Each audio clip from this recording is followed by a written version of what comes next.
Assalamualaikum warahmatullahi wabarakatuh, sahabat Pioneer semua dimanapun kalian berada. Apa kabar kalian hari ini? Semoga kalian semua baik-baik saja ya teman-teman ya.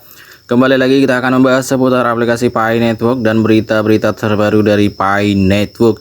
Dan kita ingatkan juga kepada teman-teman Pioneer yang hari ini belum klik petir, silahkan segera dibuka akun Pi Networknya, kemudian kalian klik petirnya. Seperti biasa di sini kita akan update info terbaru dari Pi Network ya teman-teman ya. Dan tanpa berlama-lama kita langsung aja gas. Nah, di sini ada info yang sangat menarik ya teman-teman ya. Jadi di sini ada salah satu pioner yang dari Indonesia yang bertanya kepada si Dorisin. Nah, di sini beliau bertanya berkaitan dengan harga Pi Network ya teman-teman ya. Kita coba lihat di sini. Bagaimana core team akan mensiasati sehingga harga bisa sesuai dengan harga yang ditetapkan GCV, sementara total supply 100 miliar token. Belajar dari token yang pernah rilis yang saya ikuti, kalau total supply 100 miliar maka harga berkisar di 0,001 dolar atau 0,01 dolar. Nah, ini jadi sepengalaman orang yang bertanya ini tentang supply koin atau token yang supply-nya mencapai 100 miliar, biasanya harganya cuma di 0,001 dolar ya teman-teman ya, atau bahkan biasanya harganya hingga 0,01 dolar.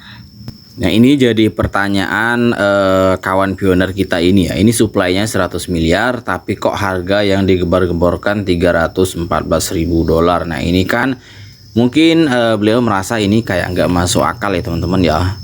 Bitcoin saja yang harganya 21 juta ini untuk mencapai harga 1 miliar aja butuh waktu 10 tahunan ya teman-teman ya. Jadi ini menjadi kebingungan ya di kawan pioner kita ini. Bitcoin supply-nya 21 juta dan yang beredar ini sekitar 19 juta ya teman-teman ya. Artinya yang masih belum dipegang oleh pioner ini supply-nya ada sekitar 2 juta lagi ya teman-teman ya. Ini harganya aja baru 1 miliar ya teman-teman ya, atau berkisaran 69.000 dolar atau mungkin sekarang harganya 70.000 dolar ya. Ini kan kayak nggak masuk akal ya teman-teman ya. Tapi ya oke lah, kita terima saja ya teman-teman ya.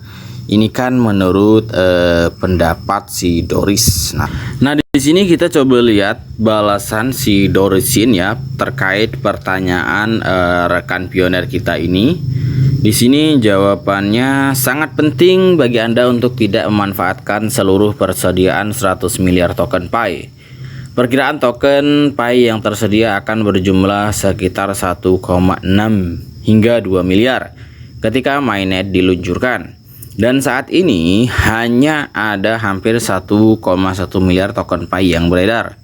100 miliar token Pi dimaksudkan untuk bertahan selama berabad-abad.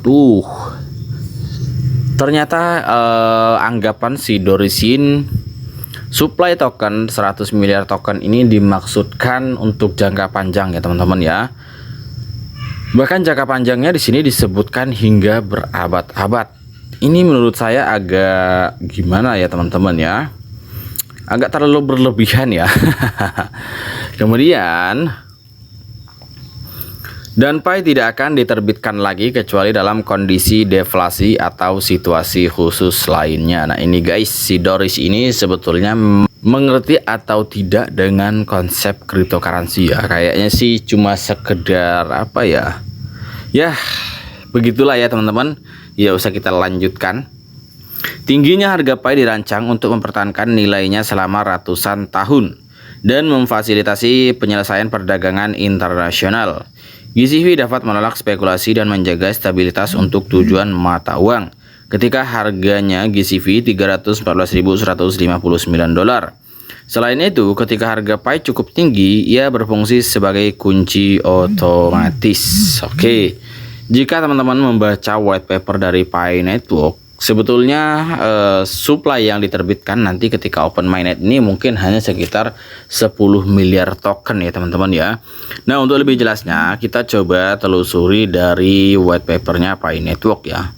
Kita langsung cek aja apakah ini sesuai dengan yang dikatakan oleh si Doris, dan kita bandingkan dengan yang ada di white paper Pi Network. Nah, di sini kita sudah masuk di white paper Pi Network ya. Di sini ada keterangan 60 miliar Pi akan dialokasikan untuk semua imbalan penambangan, baik penambangan di masa lalu maupun di masa depan. Untuk imbalan penambangan sebelumnya, jumlah kasar seluruh Pi yang ditambang oleh semua pioner sejauh ini sebelum mainnet adalah sekitar 30 miliar Pi. Namun setelah melarang migrasi Pi di akun palsu seperti yang dibahas dalam sub bagian pengaruh KYC pada hadiah mainnet dan verifikasi KYC dan transfer saldo mainnet di bawah, dan bergantung pada kecepatan dan partisipasi KYC. Pi yang ditambang mainnet pada awal jaringan terbuka adalah diperkirakan berkisar antara 10 hingga 20 miliar. Jumlah sisa pasokan 60 miliar Pi untuk hadiah penambangan akan didistribusikan kepada pioner melalui mekanisme penambangan baru dengan batasan pasokan tahunan yang konseptual.